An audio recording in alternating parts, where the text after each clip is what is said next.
Hello friends, नमस्कार, good evening. आप सभी का बहुत बहुत स्वागत है आपके अपने channel triple C wifi study पर। आइए स्टार्ट करते हैं आज के इस क्लास को। आज की इस क्लास में ट्रिपल सी एग्ज़ाम के लिए काफ़ी इंपॉर्टेंट प्रश्नों को रखा है। ये सभी प्रश्न आपके होने वाले ट्रिपल सी एग्ज़ाम के लिए काफ़ी इंपॉर्टेंट हैं। सो आप सभी इस क्लास को लास्ट तक अवश्य देखें और जो भी साथी क्लास में आ चुके हैं आप सभी एक बार सेशन को शेयर करें ताकि और भी बच्चे और भी साथी इस क्लास को ज्वाइन कर पाएँ। तो चलिए स्टार्ट करते हैं। आज का सबसे पहला प्रश्न आपके स्क्रीन पर आ चुका है और यहाँ पर आपसे पूछा गया है SGML का फुल फॉर्म क्या होता है। SGML का पूरा नाम आप सबको बताना है। What is the full form of SGML। Option पहला दिया है standard generalised markup language, static generalised markup language, studio generalised mode level या इसमें से कोई नहीं। तो SGML का क्या फुल फॉर्म होता है, इसका सही जवाब सभी बताएंगे और जो साथी क्लास में आ चुके हैं सभी को एक बार सेशन को शेयर कर देना है ताकि और भी बच्चे इस क्लास को ज्वाइन कर पाएँ। तो यहाँ पे पहला ही सही हो जाएगा, स्टैंडर्ड जनरलाइज्ड मार्कअप लैंग्वेज होता है SGML का फुल फॉर्म। सभी को याद रखना है, ठीक है। क्वेश्चन नंबर सेकेंड में पूछा गया है कॉलम के डेटा को किसी क्रम में व्यवस्थित करने की प्रक्रिया को क्या कहा जाता है। कॉलम के डेटा को किसी क्रम में व्यवस्थित करना क्या कहलाएगा, फिल्टरिंग, सॉर्टिंग, डेटा या इसमें से कोई नहीं। तो अगर हम कॉलम के डेटा को किसी क्रम में व्यवस्थित करते हैं इस प्रोसेस को हम कहते हैं सॉर्ट करना, है ना। डेटा को हम सॉर्ट करते हैं। अब हम डेटा को सॉर्ट A to Z कर सकते हैं या Z to A सॉर्ट कर सकते हैं, ठीक है। तो यहाँ पे ऑप्शन बी हमारा करेक्ट हो जाएगा। क्वेश्चन नंबर अगला पूछा गया है, क्वेश्चन नंबर यहाँ पे 1 2, इसके बाद में सीधे थर्ड नहीं आया, 4 आ गया, है ना। चलो एक क्वेश्चन यहाँ पे मिस हो गया है, नंबरिंग थोड़ा गड़बड़ है। CD की अधिकतम क्षमता होती है, CD की मैक्सिमम कैपेसिटी कितनी होती है, कितना डेटा आप स्टोर करा सकते हैं एक नॉर्मल CD में। CD का मतलब होता है कॉम्पैक्ट डिस्क। कॉम्पैक्ट डिस्क में डेटा आप कितना होल्ड कर सकते हैं, तो यहाँ पर आपका हो जाएगा ऑप्शन बी, 700 MB तक का डेटा हम इसमें स्टोर कर सकते हैं। 700 MB तक का डेटा आप CD में स्टोर करा सकते हैं। याद रखना है CD या DVD। अगर हम DVD की बात करें, DVD में कितना डेटा स्टोर करा सकते हैं, 4.7 GB तक डेटा हम स्टोर कर सकते हैं। और ये दोनों जो आपकी होती हैं इनको कहा जाता है ऑप्टिकल डिस्क। क्या कहते हैं, ऑप्टिकल स्टोरेज डिस्क होती हैं CD या DVD। प्रथम पीढ़ी के कंप्यूटर में कौन सी भाषा का इस्तेमाल किया गया था। जो प्रथम पीढ़ी फर्स्ट जनरेशन के कंप्यूटर थे उसमें किस भाषा का इस्तेमाल किया गया। तो यहाँ पे करेक्ट आंसर हो जाएगा ऑप्शन वी, मशीन भाषा यानी मशीन लैंग्वेज का इस्तेमाल किया गया है फर्स्ट जनरेशन के कंप्यूटर में, ठीक है। क्वेश्चन नंबर 6 पूछा गया है UPI के फाउंडर कौन है। UPI के फाउंडर कौन है, जवाब करो क्या होगा इसमें करेक्ट आंसर। UPI का मतलब होता है यूनिफाइड मोबाइल एप्लीकेशन। UPI का मतलब होता है यूनिफाइड पेमेंट्स इंटरफेस, ठीक है, यूनिफाइड पेमेंट्स इंटरफेस। तो यहाँ UPI के फाउंडर की बात की गई है, NPCI हो जाएगा, national payments corporation of India. ये सही जवाब हो जाएगा NPCI। क्वेश्चन 7 कहता है ऑटो टेक्स्ट की कमांड कहाँ मिलेगी, कौन से मेनू में ऑटो टेक्स्ट की कमांड आपको मिलेगी। ऑटो टेक्स्ट की कमांड किस मेनू में होती है, तो यहां पर हो जाएगा ऑप्शन डी, टूल्स मेनू में ऑटो टेक्स्ट की कमांड होती है। टूल्स मेनू में आप जा सकते हैं ऑटो टेक्स्ट के लिए, ऑप्शन नंबर डी यहां पे करेक्ट है। क्वेश्चन नंबर 8 का जवाब करना है डेजीव्हील प्रिंटर किस प्रकार का प्रिंटर है। डेजीव्हील प्रिंटर किस प्रकार का प्रिंटर है, इसमें कौन सा करेक्ट आंसर आपका होगा। तो देखिए अगर हम डेजीव्हील प्रिंटर की बात करें तो यह एक कैसा प्रिंटर है, इम्पैक्ट प्रिंटर है। तो फर्स्ट ऑप्शन करेक्ट हो जाएगा। डेजीव्हील प्रिंटर एक प्रकार का इम्पैक्ट प्रिंटर है, तो पहला ऑप्शन यहाँ पे आपका करेक्ट होगा, इम्पैक्ट प्रिंटर में आता है। क्वेश्चन नंबर 9 का जवाब करना है 3D प्रिंटिंग की खोजकर्ता कौन है। 3D प्रिंटिंग की खोजकर्ता, ये भी काफ़ी इंपॉर्टेंट सवाल है और एग्जाम में अक्सर पूछते हैं। तो अगर हम बात करें 3D प्रिंटिंग की, इसका फुल फॉर्म क्या होता है, थ्री डायमेंशनल, क्या बोलेंगे, थ्री डायमेंशनल इसका फुल फॉर्म होता है 3D का। और इसकी खोजकर्ता यानी फाउंडर हैं चार्ल्स हेल। ऑप्शन पहला यहाँ पे करेक्ट है। लिब्रे ऑफिस कैल्क में विजार्ड के लिए किस मेनू का इस्तेमाल किया जाता है? विजार्ड कमांड का यूज़ करना है तो कौन से मेनू में जाना पड़ेगा? तो इसका सही जवाब क्या होगा? क्वेश्चन नंबर 10 है आपकी स्क्रीन पर। सभी जवाब करेंगे और जिन बच्चों ने क्लास को अभी तक लाइक नहीं किया है सभी को लाइक और शेयर कर देना है। सभी को क्लास लाइक करना है और शेयर करना है, ठीक है। चलिए, तो यहाँ पे देखिए सही जवाब क्या हो जाएगा, फाइल, इंसर्ट, एडिट या नन ऑफ दीज। अगर हम बात करें कैल्क में विजार्ड के लिए कौन से मेनू का इस्तेमाल किया जाता है, ऑप्शन पहला हो जाएगा फाइल मेनू का इस्तेमाल किया जाता है। लिब्रे ऑफिस कैल्क में इमेज इंसर्ट करने के लिए किस मेनू का इस्तेमाल किया जाता है?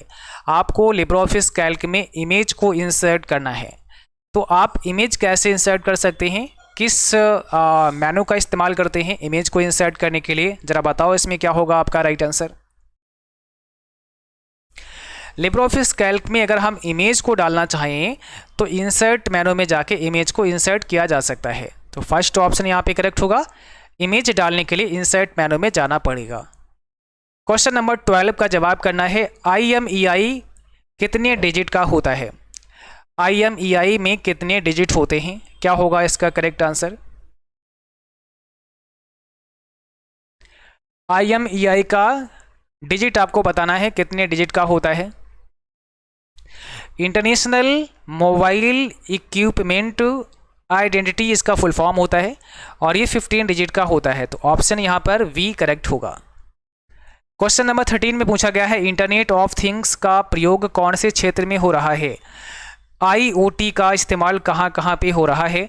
एग्रीकल्चर में हो रहा है, ट्रांसपोर्टेशन में हो रहा है, मैन्युफैक्चरिंग में हो रहा है, या ऑल ऑफ दीज, उपरोक्त सभी? तो उपरोक्त सभी यहाँ पे करेक्ट आंसर हो जाएगा, ठीक है। सभी में हो रहा है, चाहे एग्रीकल्चर हो, चाहे ट्रांसपोर्टेशन हो, चाहे मैन्युफैक्चरिंग हो, हर जगह IoT इंटरनेट ऑफ थिंग्स का इस्तेमाल किया जा रहा है। तो ऑप्शन डी हो जाएगा। निम्न में से कौन सा सोशल मीडिया का उदाहरण नहीं है? 14 में जवाब करना है, कौन सा सोशल मीडिया का एग्जाम्पल नहीं है? ट्विटर, लिंक्डइन, इंस्टाग्राम या अमेजॉन? अगर हम बात करें यहाँ पे सोशल मीडिया का एग्जाम्पल कौन सा नहीं है, तो इसमें करेक्ट आंसर आपका हो जाएगा अमेजॉन, ऑप्शन नंबर डी। एक ई-कॉमर्स साइट है, ना कि सोशल मीडिया। प्रोसेसर के नज़दीक कौन सी मेमोरी होती है? आपके प्रोसेसर के नज़दीक यानी पास में कौन सी मेमोरी होती है? कैसे मेमोरी दिया गया है, सेकेंडरी मेमोरी दिया गया है, रैम या फिर कोई नहीं? तो इसमें राइट आंसर हो जाएगा ऑप्शन पहला, कैसे मेमोरी होता है। सबसे नज़दीक आपके प्रोसेसर के कौन सी मेमोरी, कैश मेमोरी होती है, और सबसे फास्ट मेमोरी भी कैश होती है, याद रखना है। बट कभी रजिस्टर ऑप्शन में अगर आता है तो फिर आप इसे करेंगे, अदरवाइज आपको कैश मेमोरी ही करना है। लिब्रे ऑफिस राइटर में वर्ड काउंट किस मेनू में होता है? 16 का जवाब करना है, वर्ड काउंट का ऑप्शन कहाँ पे मिलता है, कौन से मेनू में आपको दिया जाता है? तो लिब्रे ऑफिस राइटर में वर्ड काउंट कहाँ मिलेगा? टूल्स मेनू में अगर आप देखेंगे तो टूल्स मेनू में वर्ड काउंट की कमांड आपको देखने को मिलती है। तो करेक्ट आंसर ऑप्शन बी हो जाएगा, वर्ड काउंट हमें टूल्स मेनू में मिलता है।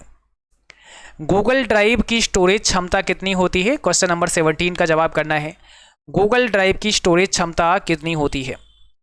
स्टोरेज कैपेसिटी की बात करें, डेटा कितना हम होल्ड करा सकते हैं गूगल ड्राइव में? देखिए 15 GB हम डेटा को होल्ड कर सकते हैं, और अगर इससे ज़्यादा डेटा हमें रखना है तो फिर उसके लिए कुछ पैसे आपको देने पड़ेंगे, तभी आप ले सकते हैं, क्योंकि आपको वहाँ पे ना स्टोरेज फिर परचेज करना पड़ेगा। तो फ्री में हम 15 GB डेटा स्टोर कर सकते हैं गूगल ड्राइव के अंदर। अगला सवाल है, USSD के लिए कौन सा कोड हमें डायल करना होता है? USSD सर्विस का लाभ उठाना है तो हमें इसके लिए *99# कोड डायल करना होता है। तो ऑप्शन हमारा यहाँ पे पहला करेक्ट हो जाएगा। क्वेश्चन नंबर 19 कहता है, पिन का पूरा नाम क्या होता है? What is the full form of pin? Pin का पूरा नाम क्या है, आप सब बताएंगे।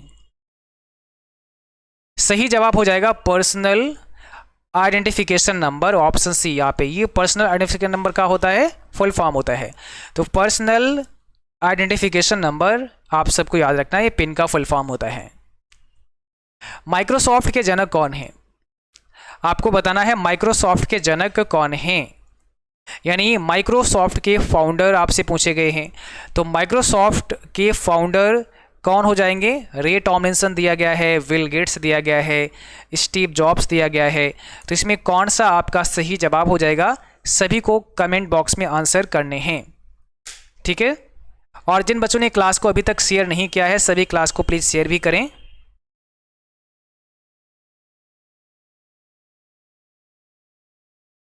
लाइक शेयर सबको करते रहना है। यहां पर आपका सही जवाब ऑप्शन बी हो जाएगा। विल गेट्स हैं माइक्रोसॉफ्ट के फाउंडर यानी जनक, ठीक है। तो विल गेट्स, दूसरा पॉल एलन भी आपको याद रखना है। विल गेट्स और पॉल एलन ये दोनों हैं माइक्रोसॉफ्ट के फाउंडर। मोस्टली विल गेट्स का ही ऑप्शन आता है ना, लेकिन अगर याद रखना है दोनों दिए गए हैं तो आप बोथ पे जा सकते हैं, फिर आप बोथ ऑफ दीज कर सकते हैं। फेसबुक पर अधिकतम फ्रेंड्स बना सकते हैं, कितने फ्रेंड्स आप मैक्सिमम फेसबुक पर बना सकते हैं? अधिकतम फ्रेंड की संख्या कितनी है? तो 5000 है, 5000 आप फ्रेंड फेसबुक पर मैक्सिमम बना सकते हैं। चलिए अगले प्रश्न का आपको जवाब करना है, और यहाँ पर आपसे पूछा गया है POS का फुल फॉर्म क्या होता है? POS का पूरा नाम आपको बताना है, इसमें सही जवाब क्या हो जाएगा? तो देखिए यहाँ पर POS का मतलब हो जाएगा पॉइंट ऑफ सेल। क्या हो जाएगा? पॉइंट ऑफ सेल हो जाएगा। ऑप्शन पहला करेक्ट होगा, पॉइंट ऑफ सेल हो जाएगा। कैड का पूरा नाम क्या होता है? कैड का फुल फॉर्म क्या होता है बताइए?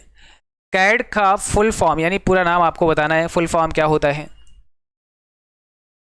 तो देखिए कैड का मतलब होता है computer aided design. Computer aided design होता है कैड का फुल फॉर्म, सभी को याद रखना है, इंपॉर्टेंट है। अगला सवाल, कीबोर्ड का आविष्कार किसके द्वारा किया गया है? कीबोर्ड का आविष्कार किसने किया? कीबोर्ड एक प्रकार का इनपुट डिवाइस है और इसका आविष्कार क्रिस्टोफर लैथम शोल्स के द्वारा किया गया था। तो ऑप्शन डी यहाँ पे करेक्ट है। 25 कहता है इंटरनेट का जनक किसे कहा जाता है? फादर ऑफ इंटरनेट किसे कहते हैं? इंटरनेट का जनक कहा जाता है विंट सर्फ को। ऑप्शन बी यहाँ पे आपका राइट है, विंट सर्फ को इंटरनेट का जनक कहा जाता है। राइट आंसर ऑप्शन नंबर हमारा यहाँ पे बी हो जाएगा। तो आज के सेशन में बस 25 प्रश्नों को ही शामिल किया गया था। उम्मीद करता हूँ क्लास आपको अच्छा लगा होगा, और जो साथी चैनल पर नए हैं आप सबको सब्सक्राइब करके बेल आइकन भी प्रेस कर लेना है ताकि नोटिफिकेशन भी आप सभी को मिलता रहे। बाकी आप सबको क्लास को लाइक करना है, शेयर करना है, ठीक है। चलिए आज के लिए बस इतना ही, मिलते हैं अगली क्लास में, तब तक के लिए जय हिंद, बाय बाय।